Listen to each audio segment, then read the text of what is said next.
I never thought a simple back rub could ruin everything and save me at the same time. It was past midnight on a sticky Friday in July. The air conditioner had died 2 days earlier and the repair guy could not come until Monday, so the whole house felt like a sauna. Mom had worked a double shift at the hospital, then come home and cooked dinner for us anyway, because that is just who she is. I heard her moving around in the living room long after I would gone to bed, the soft clink of ice in a glass, the sigh after sigh. Finally, I got up, patted down the hall in nothing but my boxers, and found her on the couch in an old tank top and cotton shorts, hair twisted up with a pencil, skin shining with sweat. "Everything hurts, baby," she whispered when she saw me, half laughing at herself. My shoulders feel like someone parked a truck on them. I do not know what made me offer. Maybe it was the way she closed her eyes when she rolled her neck, or the fact that it was just the two of us against the world since Dad left 8 years ago. Maybe I was already 18 and noticing things I had no right to notice. Whatever the reason, the words came out before I could stop them. "Let me rub your back, Mom. I took that sports massage elective last semester, remember?" She gave me a tired, grateful smile. "You sure it is late? I am wide awake." She stretched out face down on the couch, resting her cheek on her folded arms. The living room was lit only by the flickering blue of the muted television and one dim lamp in the corner. I knelt beside her, poured a little of the lavender lotion she kept on the coffee table into my palms, and started at her shoulders. Her skin was hotter than the air around us. As soon as my hands touched her, she let out a long, shaky breath that sounded almost like a moan. I tried to focus on Technique's slow circles with my thumbs along the ridge of her shoulder blades, pressing out the knots one by one. She melted under my fingers. Every time I found a tight spot and worked it loose, she made these soft, little, grateful noises that shot straight through me. "That is perfect, sweetheart," she murmured. "Lower, please." I moved down the ladder of her spine. The tank top had ridden up a little, exposing the dip just above the waistband of her shorts. My hand slid over warm, slick skin. I told myself this was normal, that sons help their mothers all the time, that the sudden tightness in my boxers was just because I had not taken care of myself in a few days. Nothing more. But then she shifted, spreading her legs slightly so I could kneel between them for better leverage. The movement made her shorts pull tight across her hips, outlining everything. I swallowed hard and kept rubbing, moving in firm strokes from the middle of her back down to the small dimples just above the elastic. Each time my palms swept downward, my thumbs brushed the edge of the fabric. Each time she exhaled like I was pulling pain straight out of her body. "You are so good at this," she said, voice husky with exhaustion and relief. I swear I could fall asleep right here. I laughed quietly, trying to keep it light. That is kind of the point. My hands were shaking now.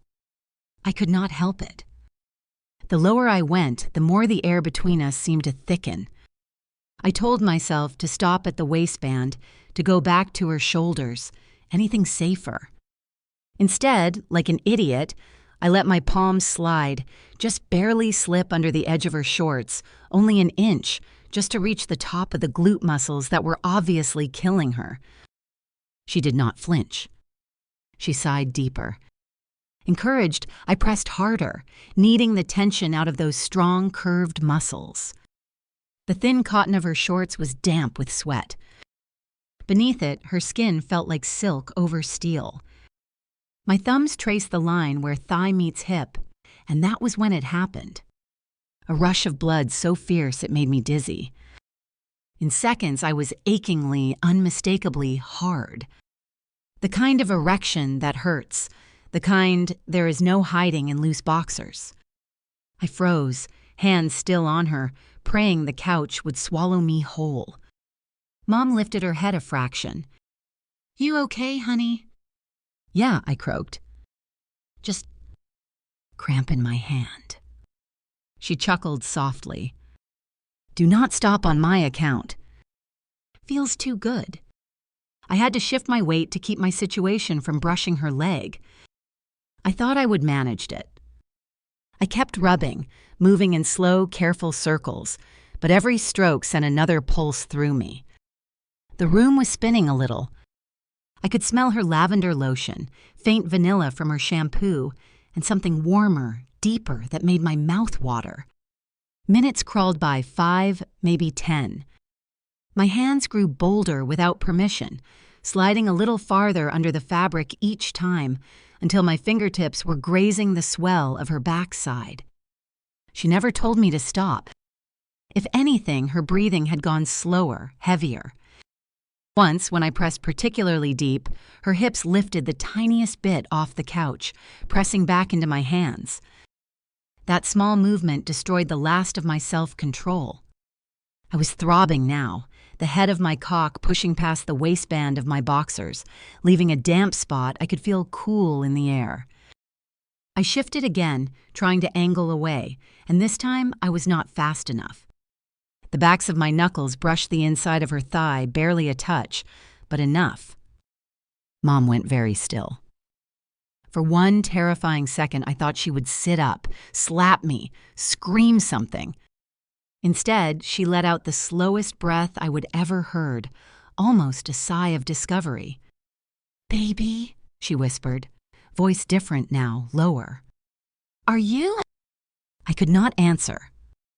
My hands were still on her, unmoving, as if lifting them would make this real. She turned her head on her arms so one eye could look back at me through the dim light. Her cheek was flushed dark rose. "It is okay," she said so softly I barely heard it. "It happens." I wanted to die. I wanted to run. I wanted to press myself against her and never stop. My cock jerked at the sound of her voice saying that, and this time there was no hiding the way my hips involuntarily rocked forward, searching for friction against nothing. Mom's eyes flicked down, then back up to mine. Something shifted in her expression, surprise melting into something warmer, heavier. "Come here," she murmured. I did not move. She reached back with one hand, found my wrist, and gently tugged until I was leaning over her, my chest almost touching her back. My erection hovered inches from the curve of her hip. "Let me see," she said. I thought my heart would explode before I even touched her again. Her fingers stayed wrapped around my wrist, warm and steady, while the rest of me shook like I was 13 and seeing a woman naked for the first time. She guided my hand forward slow enough that I could have pulled away. I did not. My palm slid over the soft cotton of her shorts until it rested on the swell of her hip. The heat coming off her skin was unreal. "Mom." My voice cracked like a kid's. "Shh." She turned her face fully toward me now, cheeks still on her arms, eyes dark and unreadable in the television glow. "You've been carrying this around all night, have not you?" I could not lie. I nodded. She studied me for a long second, then let go of my wrist and reached back with both hands. I thought she was going to push me away. Instead, she hooked her thumbs into the waistband of her shorts and eased them down just a few inches, just enough that the fabric slipped beneath the curve of her backside and the top of her thighs came fully into view. No panties. Nothing between my eyes and the smooth, glistening skin I would only ever imagined in the darkest corners of my mind. I made a sound I did not recognize. "It is all right," she whispered. "Touch me. I want you to." My hands moved on their own. Palms spread over the perfect warm flesh, thumbs tracing the dimples at the base of her spine. She sighed and arched a little, pushing herself into my grip. Every inch I explored felt like crossing a line drawn in fire. When my fingers slipped lower, following the natural curve, she parted her thighs without being asked. I could smell her now, musky, sweet, unmistakably aroused. The discovery hit me like a drug. My cock throbbed so hard it hurt, leaking steadily now, the wet spot on my boxers growing cold against my stomach. I leaned down without thinking and pressed my lips to the small of her back. Just a soft kiss. She shivered. I did it again, open-mouthed this time, tasting salt and lavender. My hands kept moving, kneading, spreading, learning every inch like I was trying to memorize her before she changed her mind. Lower, she breathed. I slid one hand between her legs from behind. The moment my fingers brushed slick heat, she gasped and pushed back, coating me instantly. She was soaked more than I would ever dream possible. I traced her slowly, exploring folds and softness, finding the swollen little spot that made her hips jerk. When I circled it gently, she buried her face in the crook of her arm and moaned my name. The sound broke something inside me. I shifted closer on my knees, pressing the length of my trapped erection against the back of her thigh. The contact was electric. I rocked once, helplessly dragging myself through the thin cotton of my boxers against her bare skin. She answered by pushing back, grinding herself against my fingers while her hips rolled in slow, deliberate circles. "Look at you," she said, voice ragged. "So hard for your own mother." I groaned and thrust again, harder this time, leaving a shiny trail on her leg. My fingers slipped inside her, without warning, two at once, and she was that ready. She clenched around me, hot and impossibly tight, and cried out into the cushion. Yes, just like that. I pumped slowly at first, then faster, curling my fingers the way I would seen in videos that suddenly felt ridiculous compared to this. Every stroke made her wetter, the sounds obscene, sounds filling the quiet room.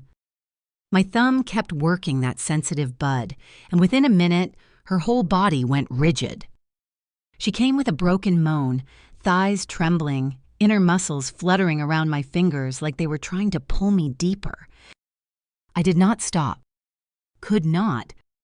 I kept stroking her through it, drawing the pleasure out until she was gasping my name over and over, hips bucking. When the waves finally slowed, she reached back blindly, found the back of my neck, and pulled me down so my chest was against her back. My cock nestled perfectly along the cleft of her backside, trapped fabric and skin. I could feel her pulse everywhere. "Take these off," she ordered, breathless, tugging at my boxers. I rose just enough to shove them down. The moment I sprang free, the air felt cold against the wetness at the tip. She twisted beneath me, rolling onto her side so she could see. Her eyes went wide, then hooded. "My God," she whispered, reaching for me. "You are beautiful." Her fingers closed around my shaft, and I saw stars. She stroked once, slow and firm, spreading the slickness from tip to base.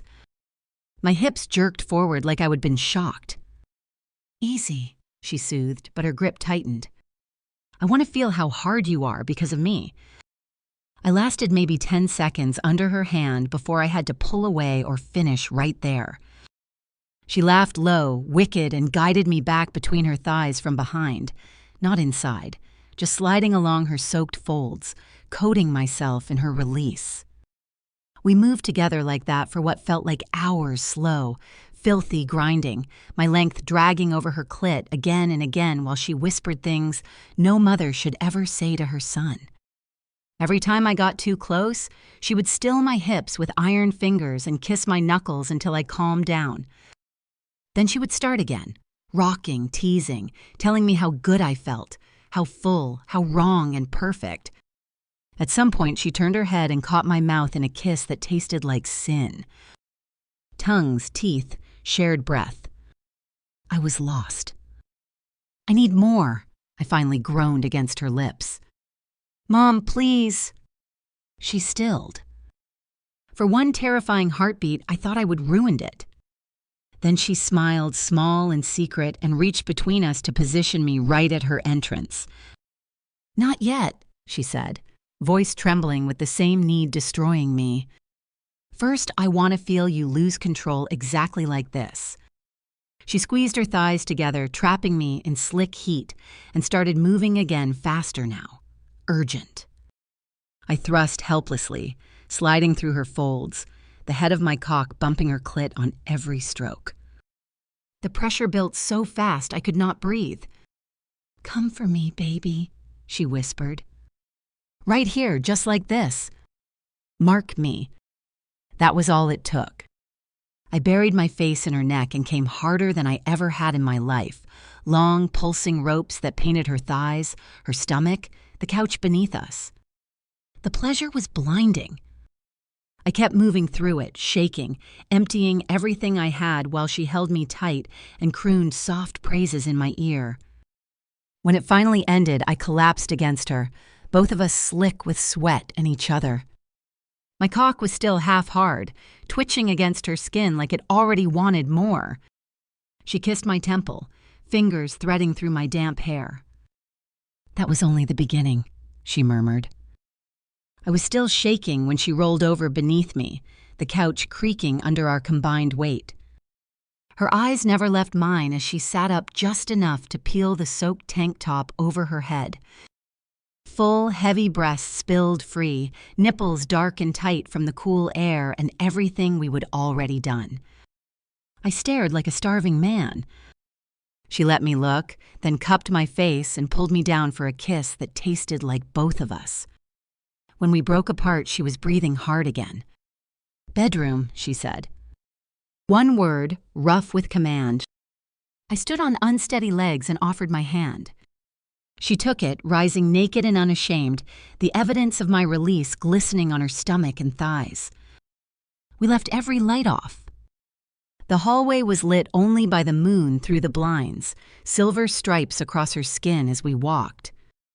I could not stop touching her, palm at the small of her back, fingers laced through hers, thumb brushing the underside of her breast just to feel her shiver. Her bedroom door was already open. The sheets were twisted from where she would tossed earlier, unable to sleep. She did not bother fixing them. She pushed me gently until the backs of my knees hit the mattress, and I sat.